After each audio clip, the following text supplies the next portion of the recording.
Il était une fois, dans une ville africaine riche, une femme nommée Madame Nana. Elle était l'épouse d'un homme d'affaires puissant et, ensemble, ils avaient bâti un empire. Mais malgré toute leur richesse, le seul trésor qui comptait vraiment pour elle était son fils, Kwame. Madame Nana et son mari n'avaient eu qu'un seul enfant, qu'ils avaient élevé avec amour et discipline. Il était parti à l'étranger pour ses études, devenant un jeune homme raffiné. Et maintenant, il rentrait enfin au pays pour reprendre l'entreprise de son père défunt. Mais une chose troublait le cœur de Madame Nana. Qui son fils allait-il épouser? Elle avait vu le genre de femme qui tournait autour des hommes riches, belle à l'extérieur mais vide à l'intérieur. Elle ne voulait pas que son fils tombe dans le piège d'une femme qui n'aimerait que son argent. Alors elle élabora un plan. Madame Nana allait se déguiser en femme de ménage dans leur entreprise. Personne ne saurait qu'elle était la veuve du propriétaire. Elle voulait voir par elle-même quelle femme avait un bon cœur. Tôt un matin, elle arriva à l'entreprise, vêtue d'un pagne délavé et d'un vieux chemisier. Son foulard était noué négligemment, et elle portait de simples sandales en caoutchouc. Une serpillière dans une main, un seau dans l'autre, elle entra dans le bureau. Immédiatement, la pièce se tut, puis éclata de rire. « Qui a laissé entrer cette vieille femme ici ?» railla Linda, en fronçant le nez avec dégoût. « Elle s'est sûrement perdue en route vers le village », ajouta Anita, ce qui fit rire les autres. Madame Nana ne dit rien. Elle poussa sa serpillière sur le sol. Elle avait l'habitude d'être respectée. Mais maintenant, elle n'était qu'une pauvre femme de ménage à leurs yeux. Elle remarqua qu'une seule femme ne riait pas.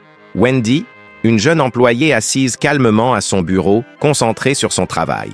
Wendy ne la regardait même pas avec pitié, juste avec une décence humaine normale. Madame Nana l'observa. Elle avait trouvé quelqu'un qui valait la peine d'être surveillé. Le lendemain, le bureau bourdonnait de bavardages. Le parfum coûteux flottait dans l'air tandis que les talons claquaient sur le sol brillant.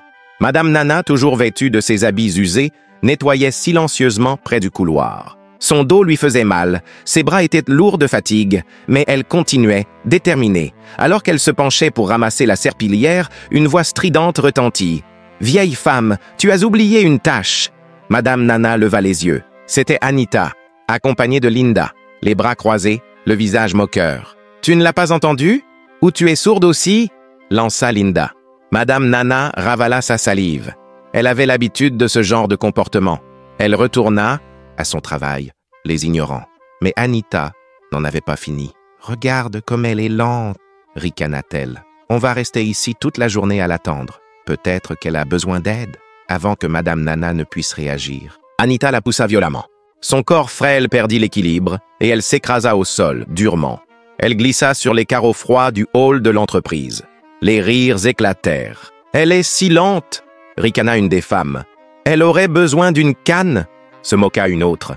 Madame Nana gémit en essayant de se relever, les mains tremblantes sur le sol. Son chiffon trempé d'eau sale gisait à côté d'elle. Ses vieux vêtements sentaient la sueur et le savon. Personne ne vint l'aider. Personne sauf Wendy. Les petites mains de Wendy agrippèrent le bras de Madame Nana et la soulevèrent, avec une force surprenante. « Ça va, maman ?»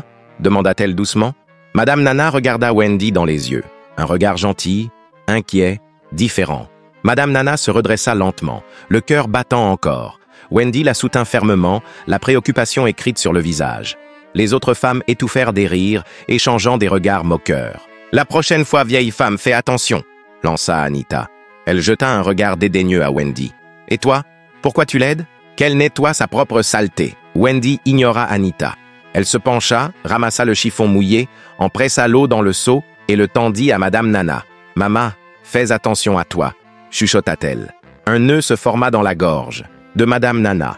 Cela faisait des années qu'on ne l'avait plus appelée « Mama », avec autant de douceur. Depuis la mort de son mari, la solitude s'était installée dans son cœur comme une pierre. Elle jeta un regard autour d'elle. Anita et sa clique étaient déjà retournés à leur bureau, pouffant de rire et remettant du rouge à lèvres. Le lendemain matin, l'ambiance était toujours aussi animée.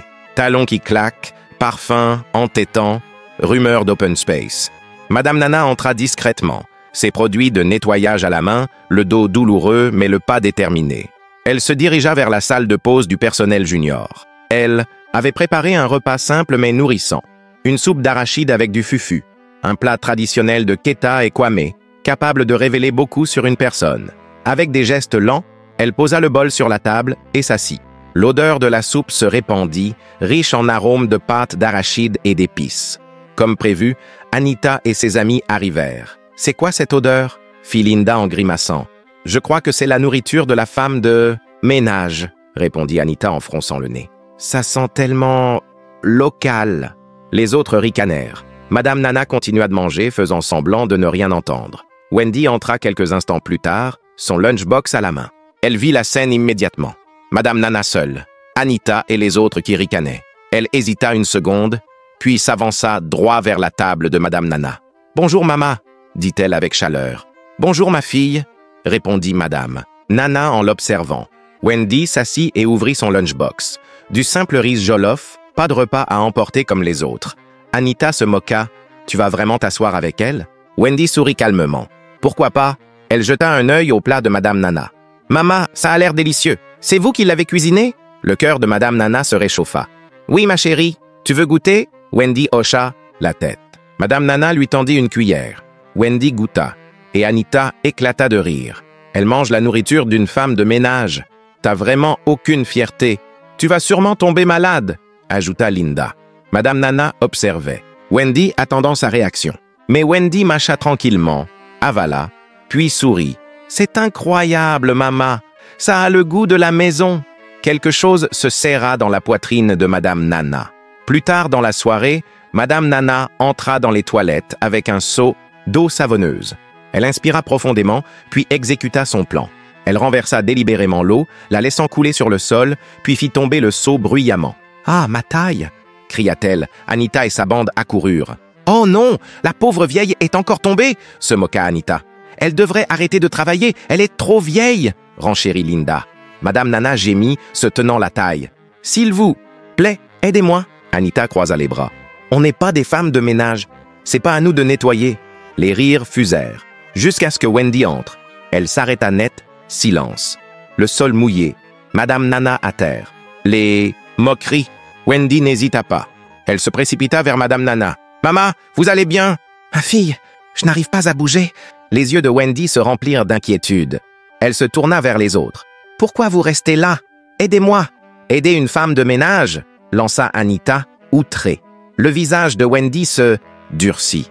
Elle se retourna vers Madame Nana. « Ne vous inquiétez pas, maman, je m'occupe de vous. » Puis, à la stupéfaction générale, elle sortit un mouchoir et essuya le visage de Madame Nana, retroussa ses manches et commença à nettoyer le sol. Silence total. Anita et les autres la regardaient, choqués. « Wendy, t'es folle, ce n'est pas ta mère !» siffla Linda. Wendy l'ignora. Elle continua à nettoyer, puis aida Madame Nana à se relever. « Maman, venez vous asseoir, doucement. » Le cœur de Madame Nana débordait d'émotion. Le lendemain matin, Wendy arriva tôt comme toujours. Elle salua le garde, fit un signe à la réceptionniste et s'installa à son bureau.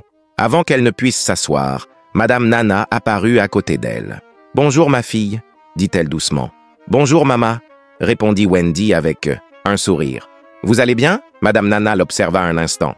Pas de faux semblants, juste de la chaleur humaine. Elle s'éclaircit la gorge. « Ma fille, j'aimerais te demander une faveur. »« Bien sûr, maman. Dites-moi. » Madame Nana hésita. « Tu vois, je vis seule et je cuisine, mais parfois, manger seule, ce n'est pas bon pour l'âme. » Wendy fronça les sourcils, compatissante. « Je me demandais si tu accepterais de venir dîner chez moi, juste une fois, en tant qu'invitée. » Wendy cligna des yeux. « Maman, vous voulez que je vienne chez vous ?» Madame Nana acquiesça. La salle de pause se tut. Anita et Linda, jusqu'ici absorbées par leur téléphone, levèrent les yeux. « Ah, Wendy, tu vas manger dans la maison d'une femme de ménage, avec sa nourriture de pauvre ?» Linda éclata de rire. « Elle vit sûrement dans un petit Face Me Face You, quelque part. » Madame Nana resta silencieuse, observant la réaction de Wendy. Celle-ci se tourna vers Anita et Linda, sa voix ferme. « Et alors, même si c'est une femme de ménage, elle reste un être humain. » Puis elle regarda Madame Nana. « Maman, ce serait un honneur de dîner avec vous. » La poitrine de Madame Nana se serra d'émotion. Elle sourit. « Merci, ma fille. » Ce soir-là, Wendy se tenait devant la maison de Madame Nana, surprise. Elle s'attendait à une petite habitation délabrée, peut-être un vieux studio. Mais l'enceinte était propre, et la maison, bien que modeste, était soignée. Ce n'était pas ce qu'elle imaginait d'une simple femme de ménage. Qui était vraiment cette femme?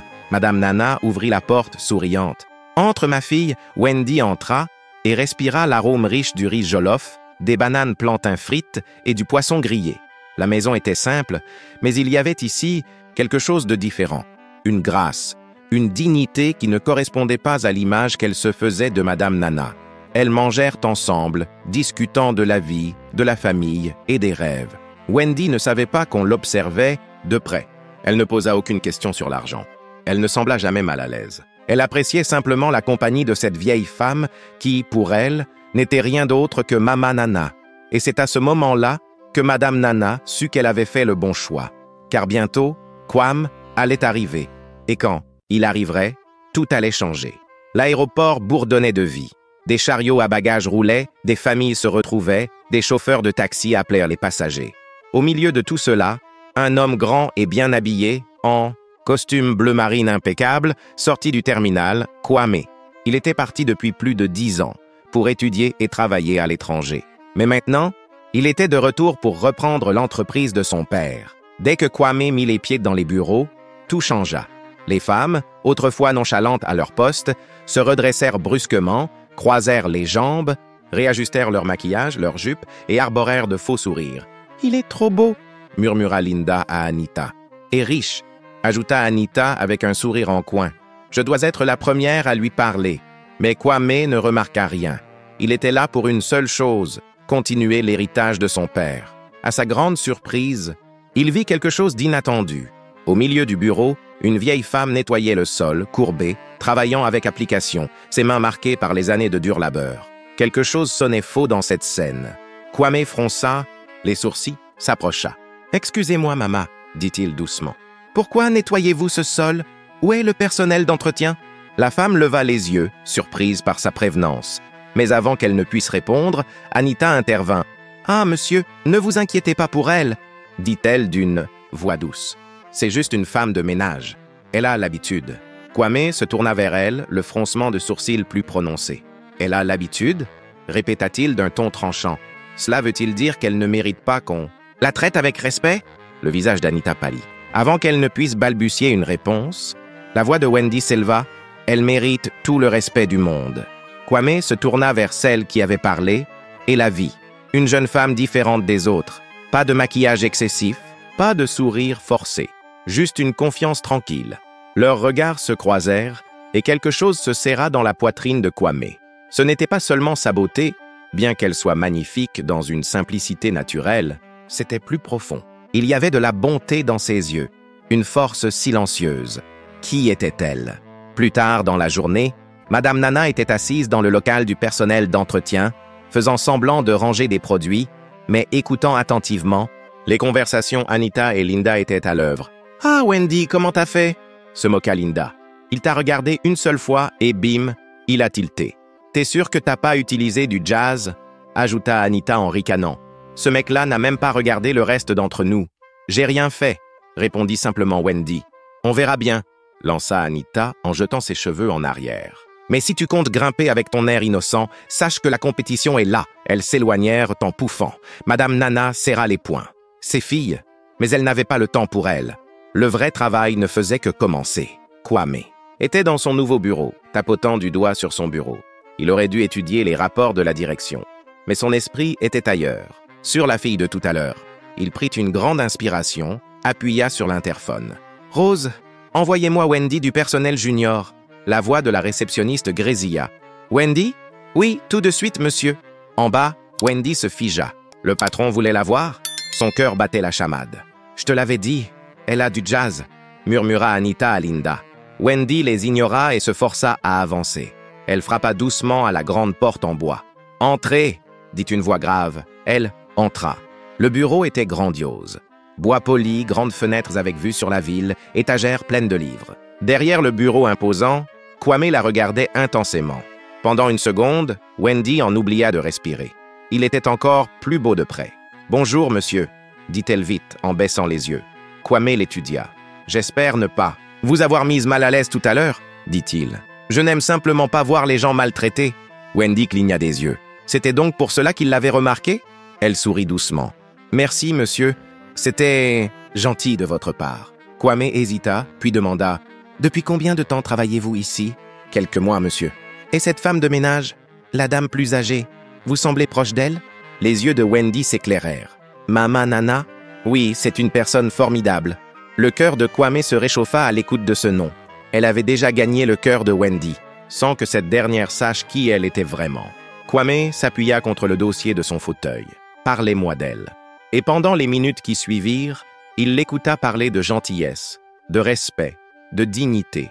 Et plus elle parlait, plus Kwame sut qu'elle n'était pas une femme ordinaire. Sans le savoir, Wendy venait de faire son premier pas dans son monde. « Ce qui est bon pour toi, c'est de rester loin de Kwame. » Wendy cligna des yeux. « Rester loin de... Je ne le connais même pas vraiment. » Anita rit froidement. « Ne fais pas l'innocente. Le patron t'a déjà remarqué, et on sait toutes les deux que ce n'est qu'une question de temps avant qu'il commence à te courir après. » Wendy secoua la tête, incrédule. « C'est ridicule. » Les yeux d'Anita s'assombrirent. « Non, Wendy.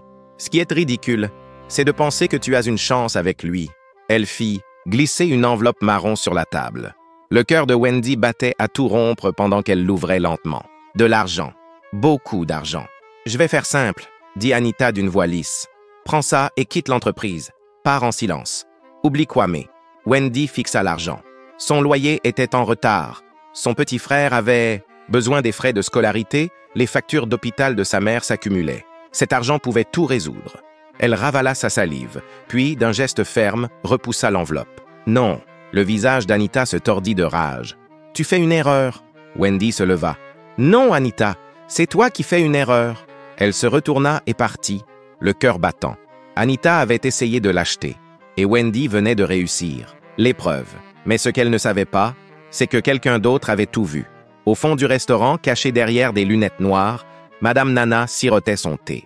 Elle avait vu toute la scène, et maintenant, elle en était certaine.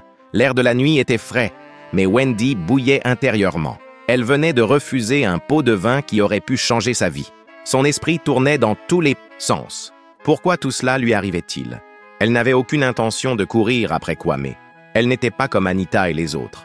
Alors pourquoi se sentait-elle autant menacée? Elle rentra chez elle, épuisée. Mais au moment de s'endormir, son téléphone vibra de nouveau. Numéro inconnu, « Tu viens de faire la plus grosse erreur de ta vie. » L'estomac de Wendy se noua. Elle posa le téléphone et ferma les yeux en murmurant une prière. Quelque chose lui disait que ce n'était que le début. Le lendemain matin, Wendy arriva au travail comme d'habitude. Mais dès qu'elle entra, elle le sentit. Quelque chose n'allait pas. Les gens la regardaient, chuchotaient. Certains riaient. Elle fronça les sourcils. Puis elle vit Anita au milieu du bureau, brandissant son téléphone. « Écoutez tout ça !» annonça Anita. Elle appuya sur un bouton. La voix de Wendy résonna dans tout le bureau. « Kwame t'a déjà remarqué, et on sait toutes les deux que ce n'est qu'une question de temps avant qu'il commence à te courir après. C'est ridicule. Non, Anita, c'est toi qui fais une erreur. » L'enregistrement avait été modifié. Anita l'avait monté pour que Wendy ait l'air prétentieuse. L'office explosa de rire. « Alors, toute cette tête d'ange, c'était du faux !» lança quelqu'un. « Elle fait la humble, mais elle est comme nous toutes !» ajouta une autre. Le visage de Wendy rougit de honte. Elle serra les poings.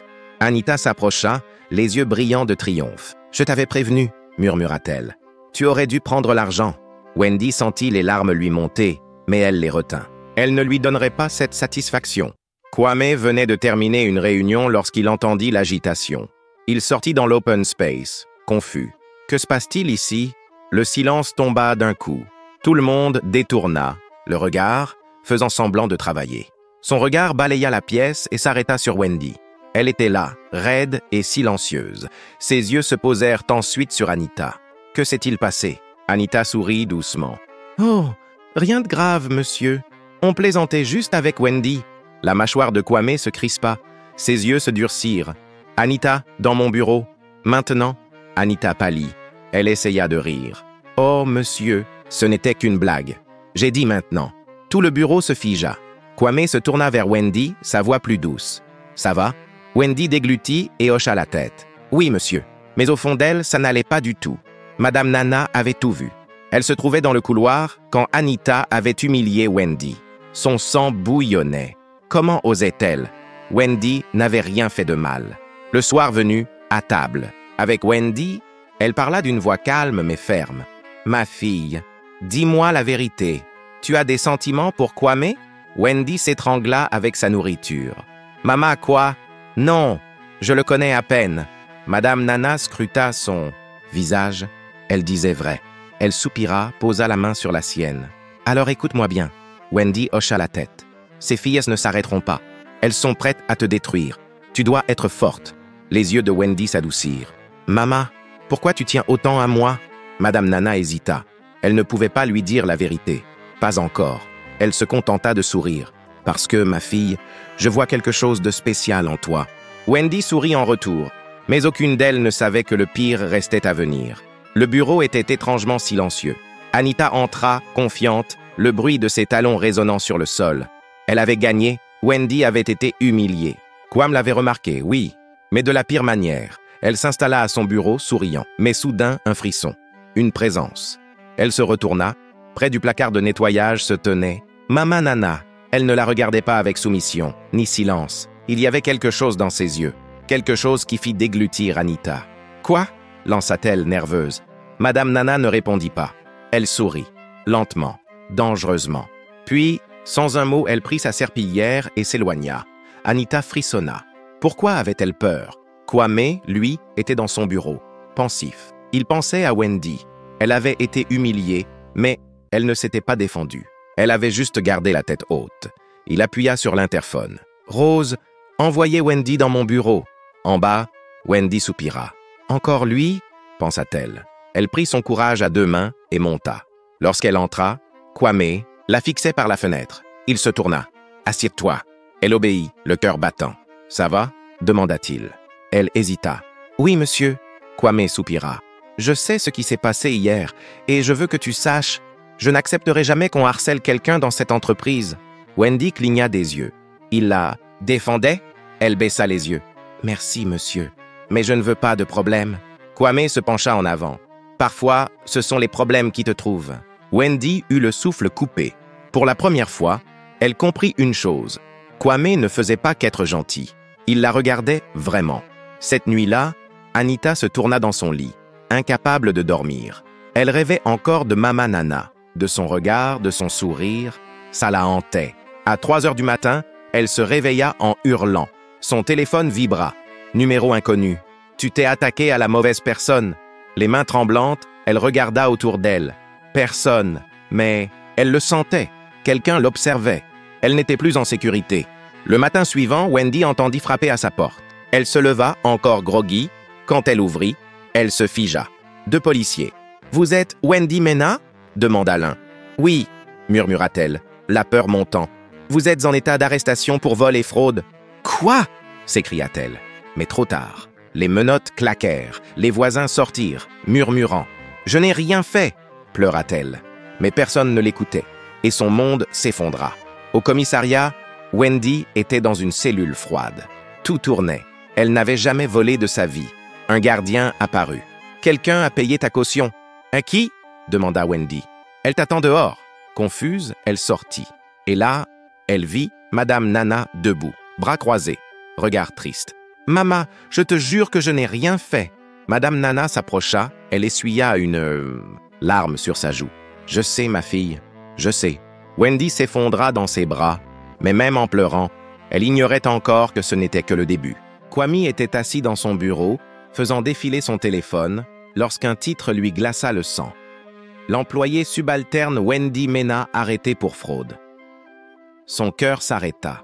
« Non, » murmura-t-il, « ça n'a pas de sens. » Il attrapa ses clés de voiture et quitta précipitamment le bâtiment. Il devait la voir, maintenant. De l'autre côté de la ville, Anita était installée dans une chambre d'hôtel luxueuse, sirotant du champagne. Linda, assise à côté d'elle, parcourait son téléphone. « Kwame a quitté le bureau en hâte, » dit Linda. « On dit qu'il va voir Wendy. » Anita esquissa un sourire narquois. « Qu'il y aille, » répondit-elle. « Quand Jean aurait fini, Wendy ne sera plus rien. » Linda hésita. « Anita, es-tu sûre de toi? Accuser quelqu'un, c'est risqué. » Les yeux d'Anita brillèrent d'un éclat glacial. « Je l'avais prévenue, » dit-elle froidement. Elle aurait dû accepter l'argent. Linda déglutit avec peine. Quelque chose dans la voix d'Anita l'effrayait. mais il était trop tard pour reculer. Le mal était fait, et bientôt la vie de Wendy s'effondrerait complètement. Madame Nana était chez Wendy dans sa petite maison, observant la jeune femme essuyer ses larmes. « Pourquoi cela m'arrive-t-il » murmura Wendy. « Qu'ai-je fait de mal ?» Le cœur de Madame Nana se serra. Elle voulait lui dire la vérité, qu'elle n'était pas qu'une simple femme de ménage, qu'elle était la propriétaire de l'entreprise, que son fils était Kwame et qu'elle avait testé Wendy depuis le début. Mais le moment n'était pas venu. Au lieu de cela, elle prit doucement la main de Wendy. « Ma fille, » dit-elle doucement, « parfois, quand la vie t'éprouve, c'est qu'un destin plus grand t'attend. » Wendy la regarda avec des yeux fatigués. « Et si j'échoue » Madame Nana sourit. « Alors, tu te relèves et tu essaies encore. » Soudain, on frappa à la porte. Madame Nana se raidit. Wendy, perplexe, se leva pour ouvrir. Lorsqu'elle ouvrit, son souffle se coupa. Kwame se tenait là, les yeux pleins d'inquiétude. Pendant un instant, ils se regardèrent en silence. Puis, Kwame entra. « Je dois connaître la vérité, » dit-il doucement. Wendy déglutit difficilement. Elle n'avait plus rien à perdre. Croirait-il en elle, ou était-ce la fin?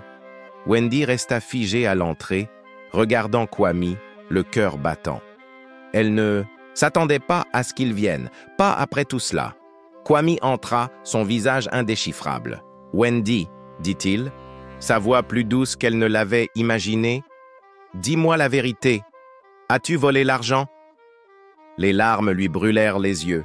« Non, » murmura-t-elle, « je n'ai rien fait. » Kwame scruta son visage. Il n'y avait ni hésitation, ni culpabilité dans sa voix. Il voulait la croire, mais les preuves étaient accablantes. L'équipe financière de l'entreprise avait tracé des fonds manquants jusqu'à son compte, de gros dépôts, de l'argent que Wendy n'aurait jamais pu gagner. Même la police était convaincue. La voix de Wendy trembla. « Kwame, quelqu'un m'a piégé. » Kwame exhala lentement. « Sais-tu qui » Wendy hésita. Son instinct lui disait qu'Anita était derrière tout ça, mais elle n'avait aucune preuve. Et vu ce qu'Anita lui avait déjà fait, elle savait à quel point elle pouvait être dangereuse. Kwame remarqua son hésitation. Son visage s'assombrit. « Wendy, si tu me mens… »« Je ne mens pas !» cria Wendy, la voix brisée. « Je ne sais pas comment cet argent est arrivé sur mon compte. Je le jure sur ma vie. » Kwame tressaillit face à la douleur brute dans sa voix. Pendant un long moment, il ne dit rien. Puis, il se tourna vers la porte. « Je vais enquêter, » dit-il calmement. « Si tu dis la vérité, je m'assurerai que le vrai coupable paie. » Et il partit, laissant Wendy au milieu de la pièce, le cœur brisé. Pendant ce temps, Anita, installée dans un restaurant chic, sirotait un cocktail, savourant sa victoire. Wendy était ruinée. Demain, elle serait sans emploi. Et bientôt, Kwame l'oublierait. Mais alors qu'elle s'apprêtait à prendre une autre gorgée, son téléphone sonna. Numéro inconnu. Elle fronça les sourcils, hésita, puis répondit. « Allô ?» Une voix grave et rauque murmura. « Tu as fait une terrible erreur. » Le sang d'Anita se glaça, sa gorge se serra. « Qui est-ce » demanda-t-elle. Pas de réponse, juste un souffle lent, puis un clic. La communication s'interrompit. Anita resta figée, serrant son téléphone, un frisson lui parcourant l'échine. Quelque chose n'allait pas, vraiment pas. Le lendemain matin, Kwame était dans son bureau, l'esprit en ébullition. Quelque chose clochait. Si Wendy avait vraiment volé l'argent, pourquoi n'avait-elle pas fui? Pourquoi semblait-elle sincèrement brisée lorsqu'il l'avait confrontée? Il se frotta les tempes, il lui fallait des réponses, et il savait par où commencer. Il décrocha son téléphone. « Sécurité? Oui, passez-moi les images de vidéosurveillance du bureau de Wendy. » Une pause. « Monsieur, il y a un problème. » Kwame fronça les sourcils. « Quel problème? Toutes les images de cette semaine ont disparu. » Le sang de Kwame se glaça.